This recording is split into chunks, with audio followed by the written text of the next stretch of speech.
Hello friends, this is Anoop Kumar Singh. आज फिर से एजुकेटर्स बूस्टर के इस यूट्यूब प्लेटफॉर्म पे आप लोग का मैं हार्दिक अभिनंदन करता हूं। मित्रों, हम लोगों का सीरीज करंट अफेयर 2024 बहुत ही तेजी के साथ रन कर रहा है। आज फिर से मैं इस सीरीज को आगे बढ़ाऊंगा और आपको मैं बार बार ये बात बताता रहता हूं कि करंट अफेयर्स की क्या महत्वपूर्ण भूमिका होती है। विगत प्रश्न पत्रों को आप देखिए, आने वाले प्रश्न पत्रों में आप जब निगाहें अपना जमा के रखिए, निगाहों को देखिए, आपको समझ में आ जाएगा कि क्या रेशियो है करंट अफेयर्स का किसी भी एग्जाम में। ठीक है, सफलता और असफलता को सुनिश्चित करने में बहुत बड़ी भूमिका रखती है। तो आप इस पूरे सीरीज को, ये सीरीज अब साल भर चलने वाला है, ये सीरीज कभी बंद नहीं होगा। ठीक है, क्योंकि करंट एक दिन में तैयार बिल्कुल भी नहीं होता है। किसी भी एग्जाम के मात्र 10 दिन 15 दिन जब समय होता है तो उसमें करंट अफेयर्स को करना बहुत ही दुरूह कार्य है। ये वही कर सकता है जिसने साल भर सभी चीजों को सिलसिलेवार ढंग से देखा है और उसका एक संक्षिप्त नोट्स बना के रखा है। वो क्या करेगा, वो 10 या 15 दिन में रिवीजन करके जाएगा और सारे अच्छे अच्छे जितने भी सवाल हैं, 30-35 सवाल आते हैं, उसमें से वो लगभग लगभग वो 25 से 30 सवाल वो कर ले जाएगा और अपने सिलेक्शन को सुनिश्चित कर लेगा। तो आपको भी वैसा ही बनना है। बस आप लोग साथ साथ में चलिए हम लोगों के, ठीक। और जितना दिया जा रहा है आप उसको मान के चलिए कि क्वेश्चन वहीं से आएगा। ठीक, तो आइए क्वेश्चन नंबर 1 से हम लोग शुरू करते हैं अपने इस श्रृंखला को। क्वेश्चन नंबर 1 कहता है, अभी हाल ही में संपादित अमेरिकी राष्ट्रपति चुनाव के संदर्भ में निम्न कथनों पर विचार कीजिए। ठीक है ना। ए, स्टेटमेंट ए, इलेक्टोरल कॉलेज, ठीक है, इलेक्टोरल कॉलेज के कुल कितने, कुल 538 मतों में से 312 मत डोनाल्ड ट्रंप को एवं 226 मत कमला हैरिस, ठीक है, को प्राप्त हुए। ये बिल्कुल राइट है, ये बिल्कुल राइट है ये। ठीक है, उसके बाद फिर सेकंड बी नंबर का स्टेटमेंट क्या कहता है, निर्वाचन के लिए आवश्यक मतों की संख्या कितनी थी, 270 थी, ये भी राइट है। थर्ड नंबर में आइए, चुनाव में महत्वपूर्ण भागीदारी पार्टियों की संख्या, भागीदारी पार्टी की संख्या कौन सी है, का नाम क्या है, रिपब्लिकन, डेमोक्रेट और ग्रीन पार्टी। देखिए क्या तीन पार्टी ही थे, तीन ही पार्टी थे, जी हाँ, महत्वपूर्ण तीन ही पार्टी थे। एक जो उम्मीदवार थे वो क्या थे, वो उम्मीदवार जो थे निर्दलीय थे। ठीक, तो ये भी बिल्कुल राइट है। पार्टी की बात अगर करें, देखिए भागीदार जो थे राष्ट्रपति चुनाव के लिए वो 4 थे। ठीक, एक रिपब्लिकन पार्टी के उम्मीदवार, डेमोक्रेट के, ग्रीन पार्टी के और एक निर्दलीय। लेकिन पार्टी का नाम अगर आए तो 3 पार्टी को ही दिखाना है, ये राइट है, बिल्कुल सही है। जिसमें ग्रीन पार्टी और एक निर्दलीय उम्मीदवार को एक भी वोट नहीं मिला है, no any single vote. Okay, इनको एक भी सिंगल वोट नहीं मिला है, सारे के सारे वोट रिपब्लिकन को गए हैं या डेमोक्रेट को गए हैं। ठीक है, तो ये भी राइट है। तो उपरोक्त सभी सही होगा। देखिए फ्रेंड, इसका मैं एक इस संदर्भ में थोड़ा सा डिटेल दे देता हूं। जो मैजिक फिगर था वो 270 था, मैजिक फिगर 270 है। कुल टोटल 538 इलेक्टोरल कॉलेज के मत थे। ठीक है, कुल मत कितने थे, 538, उसमें 270 लाना था किसी भी उम्मीदवार को इस चुनाव को निर्वाचित होने के लिए। उसमें ट्रंप महोदय जो है वो रिपब्लिकन उम्मीदवार थे, इनको 312 मत मिला है, 312 वोट। ठीक है, और जो डेमोक्रेट के जो उम्मीदवार थे, ठीक है, सुश्री कमला हैरिस जी, उनको 226 वोट मिला है। तो देख लीजिए वोट इस तरह से थे। उसके बाद फिर इसलिए जो विजयी उम्मीदवार है वो ट्रंप महोदय थे इस बार के चुनाव 2024 के लिए। तब इस तरह का कैलकुलेशन था टोटल। तो इसी के संदर्भ में इस पूरे प्रश्न को हम लोग को देखना है। क्वेश्चन इस तरह से आ सकता है, इससे ज्यादा डेप्थ नहीं जाएगा, फिगर यही सब आपके प्रश्न पत्र में आते जाते रहेंगे। और देखते हैं हम लोग, और हम लोग देखेंगे। ठीक है, ओके फ्रेंड, तो नेक्स्ट क्वेश्चन नंबर 2 से आगे बढ़ते हैं हम लोग। क्वेश्चन नंबर 2 कहता है, अमेरिकी राष्ट्रपति चुनाव में विजित डोनाल्ड ट्रंप, ठीक है, जिनकी घोषणा 6 जनवरी के दिन की जाएगी 2025 में, परंतु प्राप्त मत के हिसाब से ये विजित उम्मीदवार हैं। तो डोनाल्ड ट्रंप कौन से क्रम के राष्ट्रपति के रूप में विजय प्राप्त किए हैं। ये एकदम मस्त क्वेश्चन है, आने वाला सवाल है। ठीक है, इस क्वेश्चन से कोई कंप्रोमाइज नहीं, बार बार टिक लगा लीजिए, 3-4 बार स्टार बार लगा लीजिए, रख लीजिए लगा के। अब कहां आएगा, अब देखने की चीज है। तो ऑप्शन है ए 50वें, बी 49वें, सी 48वें, या डी क्या 47वें? तो इसका सही जवाब होगा ऑप्शन डी 47वें। इनका क्रम क्या है? 47th नंबर के ये क्या है? प्रेसिडेंट ऑफ यूएसए होंगे। ये बहुत इंपॉर्टेंट है, मैं लगा दिया, आप भी लगा लीजिए। राइट, सेकंड क्वेश्चन मतलब थर्ड नंबर के क्वेश्चन पे आइए। अब यहां दो स्टेटमेंट दिया है, अब बताना है कौन सा स्टेटमेंट सही है। पहला, अमेरिका के 50वें उपराष्ट्रपति के रूप में जेडी वेंस चुने गए हैं। पहली बात तो 50वें, पहले ये सही है कि नहीं इसे देखना होगा, और दूसरा जेडी वेंस चुने गए हैं कि कोई और चुना गया है। तो देखिए फ्रेंड, फिर सेकंड नंबर पे आइए। जेडी वेंस ओहियो के सीनेटर हैं। ओहियो प्रांत है अमेरिका का, 50 प्रांत है, ठीक है। तो ओहियो जो है वो मतलब कि जेडी वेंस ओहियो के सीनेटर हैं।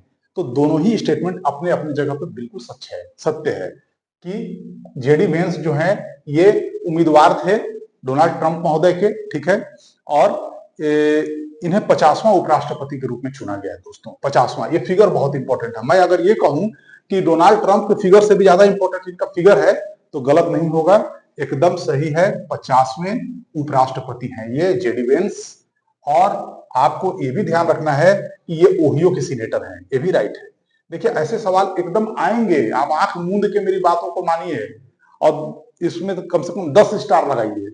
क्या है? ओहियो के सीनेटर हैं ये। तो इस तरह से देखा जाए तो दोनों ही कथन सही है, तो केवल एक सही है? नो। केवल दो सही है? नो। न तो एक ना ही दो, तो बिल्कुल नहीं। तो सही क्या हो जाएगा? D statement is your right statement. एक और दो दोनों ही कथन सत्य होंगे, ठीक है।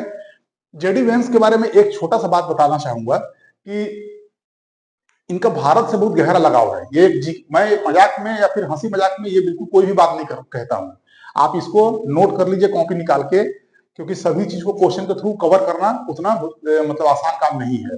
जेडी वेंस का भारत के साथ लगाव बहुत ही गहरा है। क्यों?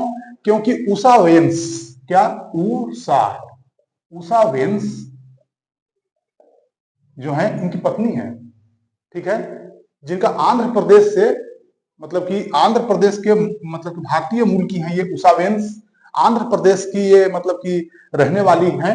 आंध्र प्रदेश से इनका बहुत गहरा ताल्लुकात है। इनके पूरे पूर्वज आंध्र प्रदेश के रहने वाले थे और इनको काफी मतलब कि लगाव है यहाँ से। तो इस तरह से देखा जा रहा है कि जेडी वेंस भारत के लिए, भारत से जेडी वेंस का लगाव और प्रत्यक्ष कोई भी कारण से बहुत ही गहरा है। उषा वेंस भी एक पर्सनालिटी है, याद रखिएगा। वैसे देखता हूं क्वेश्चन में भी कवर कर लूं तो सही है, ठीक है फ्रेंड। तो नेक्स्ट क्वेश्चन को मूव करते हैं। ओके फ्रेंड, नेक्स्ट क्वेश्चन पे आइए। क्वेश्चन नंबर 4, अमेरिकी राष्ट्रपति चुनाव में विजित डोनाल्ड ट्रंप महोदय का पूर्व कार्यकाल था। मतलब आपको बताना है कि डोनाल्ड ट्रंप, आपको पता है कि अमेरिका के 132 वर्ष के इतिहास में ऐसे पहले राष्ट्रपति हुए हैं। दो बातों के लिए खास महत्व रखते हैं। पहला कि 4 वर्ष के बाद इनको फिर से विजय हासिल हुआ, पहला, ऐसा कभी नहीं हुआ है। बहुत सारे अमेरिकी राष्ट्रपति डबल कार्यकाल या फिर मतलब कि दूसरा कार्यकाल पूरा किए हैं, परंतु वो क्रम से ही रहा है आमतौर पर। दूसरा बात तो ये 4 साल के बाद इन्होंने अपना जीत हासिल किया, सुनिश्चित किया, पहला। दूसरा बात कि ये सबसे अधिक उम्र के राष्ट्रपति होने का इनको सौभाग्य प्राप्त हुआ है। अमेरिका में सबसे अधिक उम्र के राष्ट्रपति के रूप में ये जीत हासिल किए हैं। तो इनका अब इसलिए इस लिहाज से देखा जाए तो बहुत महत्वपूर्ण सवाल हो जाता है ये। आपको बताना है कि इसमें डोनाल्ड ट्रंप का पूर्व कार्यकाल क्या है, 2017 से 21 की, 2016 से 20 की, 2018 से 22 की, 2015 से 20। तो इसका सही जवाब क्या है? आइए, इसका सही जवाब है 2017 से 2021। ये है इनका सही जवाब। 2017 से 2021 इनका पूर्व कार्यकाल यही था। राइट, इस बात को आप अच्छे से समझ लीजिए। तभी तो 2020 में जो अमेरिकी राष्ट्रपति चुनाव हुआ था उसमें ये हार गए थे। किससे हारे थे? ये जो बाइडेन जी से हार गए थे ये। तो चलिए आगे हम लोग आगे बढ़े। अगले question, next question, question number 5, Donald Trump एवं कमला हैरिस मूल रूप से संबंध निम्न में से किस राज्य से है? मतलब कि अमेरिका के 50 राज्यों में से कौन सा इनका नेटिव प्लेस है, जहां के ये मूल निवासी हैं अमेरिका के? ये प्रश्न आ सकता है बिल्कुल, क्योंकि दोनों क्या है, प्रतिद्वंदी थे। तो देखिए आपको बता दें कि रिपब्लिकन पार्टी के मूल प्रतिद्वंदी के रूप में डोनाल्ड ट्रंप चुनाव मैदान में थे, और डेमोक्रेट के पार्टी की तरफ से मूल प्रतिद्वंदी के रूप में कौन थी? कमला हैरिस महोदया थी। तो ऑप्शन क्या है? मिशिगन एवं सैन फ्रांसिस्को, या बी ऑप्शन है वाशिंगटन डीसी एवं फ्लोरिडा, ऑप्शन सी है पेंसिल्वानिया एवं फ्लोरिडा, या डी फ्लोरिडा एवं सैन फ्रांसिस्को। तो इसका सही जवाब है option D. Option D is your right answer, Florida और सैन फ्रांसिस्को। तो फ्लोरिडा के कौन रहने वाले हैं? तो ट्रंप महोदय। फ्लोरिडा आपको पता है ना, फ्लोरिडा की खाड़ी, आ रहा है समझ में? वहीं पर फ्लोरिडा है। जैसे आप यहां पर आएंगे ऐसे, तो ये ऐसे है, ये जो खाड़ी बनता है, ये देखिए, ये फ्लोरिडा स्टेट है, ठीक है, फ्लोरिडा,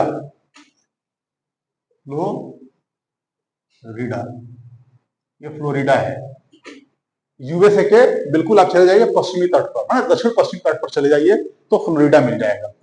और जस्ट इसके अपोजिट साइड में आ जाइए, मतलब कि सॉरी, पूर्वी तट पे, आई एम वेरी सॉरी, कि यूएसए के पूर्वी तट पे आप आएंगे तो फ्लोरिडा मिलेगा, और इसके जस्ट अपोजिट पश्चिमी तट पे जाएंगे तो आपको मिलेगा सैन फ्रांसिस्को। दोनों प्रतिद्वंदी हैं और दोनों अमेरिका के दोनों बिल्कुल अलग अलग साइड पे स्थित हैं, ठीक है। तो ये बात आप समझ लीजिए। तो जब आप इधर आएंगे ना, ये इस तरीके से, तो ये वाला जो किनारा है ना, ये सैन फ्रांसिस्को का है, राइट। तो सैन फ्रांसिस्को की रहने वाली कौन है? तो कमला हैरिस। तो आपको याद रखना, ये बहुत इंपॉर्टेंट सवाल है, इस पे स्टार लगा लीजिए, चाहे जितनी बार आपको लगाना हो। क्वेश्चन तो यही सब आता है, फ्लोरिडा एवं सैन फ्रांसिस्को। तो नेक्स्ट क्वेश्चन पे हम लोग मूव करें friends. Okay friends, next question पे मूव करते हैं हम लोग। क्वेश्चन नंबर 6, हाल ही में संपन्न अमेरिकी राष्ट्रपति चुनाव में रिपब्लिकन उम्मीदवार डोनाल्ड ट्रंप पर चुनाव प्रचार के दौरान किस प्रांत में गोलीबारी की घटना के दौरान घायल कर दिया गया? ठीक है, ये काफी चर्चा में रहा है। ऐसे ही क्वेश्चन उठा करके आपके एग्जाम में पूछेंगे, स्टार लगाते रहिए बस, आपका यही काम है, स्टार लगाइए ताकि ध्यान रहे, फोकस बना रहे। तो ऑप्शन क्या है? ओहियो, मिलवाकी, फ्लोरिडा या पेंसिल्वानिया? ठीक है, तो इसका सही जवाब क्या है? पेंसिल्वानिया। देखिए, पेंसिल्वानिया में जब ये चुनाव प्रचार कर रहे थे, उस दौरान क्रुक्स एक व्यक्ति था जिसने व्यक्तिगत कारण की वजह से या न जाने किस कारण से उसने गोली से उन पर हमला कर दिया, गोली चला दिया, जिसके वजह से गोली कान से छूती हुई निकल गई और वो बाल बाल बचे। इस दौरान, इस गोलीबारी के दौरान वो घायल हो गए थे। तो आंसर क्या हो जाएगा? पेंसिल्वानिया। आइए नेक्स्ट क्वेश्चन पे आइए। अपने पूर्व कार्यकाल 2017 से 2021 के दौरान डोनाल्ड ट्रंप ने 2016 के अमेरिकी राष्ट्रपति चुनाव में किस प्रतिस्पर्धी को हरा करके ये चुनाव जीता था? देखिए, बहुत इंपॉर्टेंट है क्योंकि ये राष्ट्रपति के रूप में अब चयनित हो चुके हैं, ठीक है। इनकी औपचारिक जो घोषणा है वो 6 जनवरी के दिन कर दी जाएगी, और ये अपना कार्यकाल प्रारंभ कब करेंगे? 20 जनवरी के दिन। तो इसमें कहा यह जा रहा है कि किसे हरा करके 2016 का चुनाव जीते थे। एक मजेदार बात बताऊंगा, पहले क्वेश्चन सॉल्व हो जाने दीजिए। तो जो बाइडन, बी है हिलरी क्लिंटन, या सी है बराक ओबामा, या डी है बिल क्लिंटन? क्या आप बता सकते हैं? तो देखिए, इसका सही जवाब क्या है? इसका सही जवाब है option B, Hillary Clinton. Hillary Clinton को हरा करके ये जीते थे। मजे की बात क्या है, देख लीजिए कि इन्होंने 2016 का चुनाव हिलरी क्लिंटन को हराकर जीता, जो एक वरिष्ठ उम्मीदवार हैं, ठीक है, और बहुत सारे राजनीतिक पदों को धारित कर चुके हैं, और एक योग्य, मतलब कि नेता के रूप में वैश्विक छवि है इनका। ये डेमोक्रेट उम्मीदवार है, पहली बात। दूसरी बात, बिल क्लिंटन की ये पत्नी है। और जो चुनाव अभी 2024 में संपन्न हुआ है, इसमें भी एक महिला को ही हरा करके ट्रंप महोदय जीते हैं, और वो कौन है? कमला हैरिस। तो दोनों बार एक महिला को ही हरा करके इन्होंने चुनाव में अपनी विजय हासिल सुनिश्चित की है। तो थोड़ा ऐसा हुआ नहीं है कभी, तो मतलब ये पहली बार दिखाई पड़ रहा है, इसलिए मैं यहाँ पर इस बात को जोड़ दिया हूं ताकि आपको याद रहे लंबे समय तक दोनों बात, ठीक है। तो हम नेक्स्ट क्वेश्चन पे मूव कर सकते हैं फ्रेंड। ओके फ्रेंड, आइए नेक्स्ट क्वेश्चन पे मूव करें। Question number 8। क्वेश्चन नंबर 8 कहता है कि डोनाल्ड ट्रंप महोदय की नए राष्ट्रपति के रूप में शपथ ग्रहण कब होगा? मैंने शपथ ग्रहण कार्यक्रम कब रखा गया है? तो मैंने अभी डिस्कशन के क्रम में आपसे कई बार चर्चा किया है, लेकिन आपका ध्यान बिल्कुल सवाल पे जाए, इसलिए मैंने इस सवाल के रूप में इसे शामिल कर लिया है। तो आपके ऑप्शन क्या है? 6 जनवरी, 7 जनवरी, 20 जनवरी या 26 जनवरी? तो सही जवाब इसका क्या है? Option C. ऑप्शन सी इसका राइट आंसर है। 20 जनवरी के दिन इनका शपथ ग्रहण समारोह कराया जाएगा। ठीक है, आइए नेक्स्ट क्वेश्चन, क्वेश्चन नंबर 9 पे, अमेरिकी राष्ट्रपति चुनाव के दौरान चर्चा में रहे स्विंग स्टेट, क्या स्विंग स्टेट, चर्चा में रहे स्विंग स्टेट के अंतर्गत कौन कौन से राज्य शामिल हैं? तो आपके ऑप्शन क्या है? एरिजोना, ओके, एरिजोना, फिर मिशिगन, फिर पेंसिल्वानिया, उसके बाद फिर जॉर्जिया, उसके बाद फिर 5 नंबर पे है नॉर्थ कैरोलिना, या फिर 6 नंबर पे है विस्कॉन्सिन, या फिर डी नंबर पे है नेवाडा। आपको बताना है इसमें से कौन कौन से स्टेट ऐसे हैं जो कि क्या है, स्विंग स्टेट के रूप में जाने जाते हैं। तो फ्रेंड्स, आपको मैं बता दूं कि ये सातों स्टेट स्विंग स्टेट के रूप में जाने जाते हैं। अमेरिका के कुल 50 में से 7 ऐसे राज्य हैं जिसे स्विंग स्टेट के रूप में जाना जाता है। स्विंग स्टेट का मतलब ये होता है, मतलब अंतिम दौर तक चुनाव के दौरान ये नहीं पता होता है कि किस उम्मीदवार को वहां से विजय हासिल होगा, क्योंकि ये ऐसे स्टेट हैं जहां पर ना तो डेमोक्रेट और ना ही रिपब्लिकन, ठीक, वहां पर 2 पार्टी प्रमुख हैं। तो इन दोनों पार्टी के दोनों में से किसी का भी जनाधार वहां पर स्ट्रांग रूप से नहीं है। इसीलिए चुनाव के दौरान ये नहीं कहा जा सकता कि कौन वहां से जीतेंगे, और अंतिम दौर तक सभी प्रतिभागियों के भाग्य का निर्धारण इस 7 स्टेट के द्वारा होता है। मतलब इस 7 स्टेट में जो उम्मीदवार अपनी बढ़त बनाते हैं अंतिम दौर तक, उन्हीं को विजय हासिल होता है अमेरिकी राष्ट्रपति चुनाव के दौरान। ठीक, आपको 2020 का वो समय याद होगा कि जिस वक्त चुनाव बाइडन और चुनाव में जब चुनाव चल रहा था, तो उस वक्त क्या हुआ था 2020 में कि बाइडन महोदय को 6, ठीक है, कुल टोटल 7 में से, मतलब 7 स्विंग स्टेट्स में से 6 स्टेट में विजय प्राप्त हुई थी। इसके बदौलत वो अपनी वापसी किए थे राष्ट्रपति चुनाव में और वो जीत गए थे।